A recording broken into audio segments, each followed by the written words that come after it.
મેં ગુજરાતની જનતા અને ભારતીય જનતા પાર્ટીના કાર્યકર્તાઓને ઉદ્દેશીને તો નથી લખ્યો, પણ જનરલ રીતે એક પત્ર લખ્યો છે.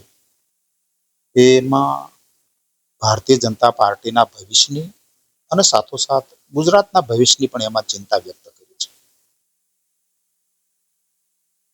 ભારતીય જનતા પાર્ટીમાં થોડા સમયથી એક એવું કલ્ચર ડેવલપ થઈ રહ્યું છે કે જો જીતા વહી સિકંદર. પછી એ સિકંદર કેવા છે, ક્યાંથી આવ્યા છે,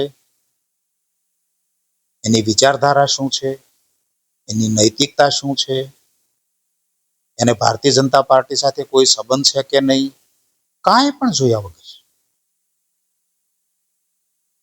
આંખો બંધ કરીને ભરતી શરૂ થઈ. એનાથી ભારતીય જનતા પાર્ટીનું મૂળ વૈચારિક સત્વ અને તત્વ નાશ પામતું હોય એવું જ્યારે મને લાગી રહ્યું છે. ત્યારે નાશ એ રીતે કે આવા સિકંદરો ભવિષ્યમાં રાજ્ય અને પક્ષને કેટલું નુકસાન કરે ને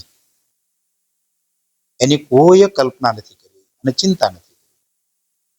એ ચિંતા વ્યક્ત કરવા માટે મેં આ પત્ર લખ્યો છે.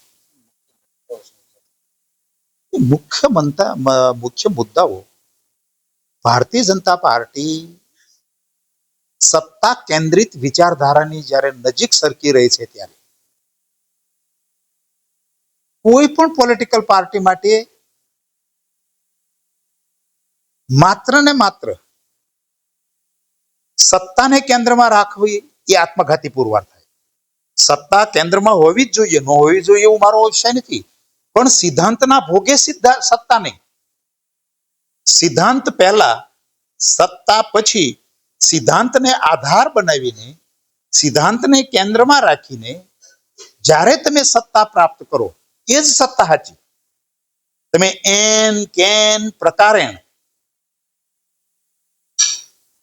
સિદ્ધાંતને બાજુમાં છોડી અને માત્ર ને માત્ર સત્તાને કેન્દ્રમાં રાખીને જ્યારે પાર્ટી ચલાવવાના પ્રયત્ન કરતા હો ત્યારે એનાથી પક્ષને તો નુકસાન થાય જ, સાથોસાથ રાજ્યને પણ નુકસાન થાય.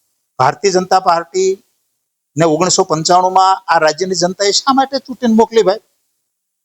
સત્તા માટે મોકલી છે. સત્તામાં તો કોંગ્રેસ હતી જ.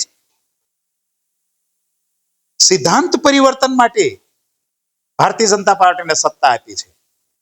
અને તમે એ જ રસ્તાઓ ઉપર જો ભારતીય જનતા પાર્ટી આજ જતી હોય તો 30 વર્ષ પછી ગુજરાતની જનતા એવું ફીલ કરી રહી કે મેં છેતરાણા.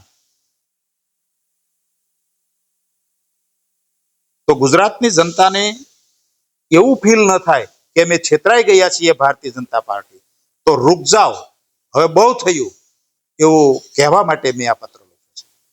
અમારી તમામ માહિતીથી અપડેટેડ રહેવા માટે જોડાયેલા રહો ત્રિશુલ ન્યૂઝ સાથે.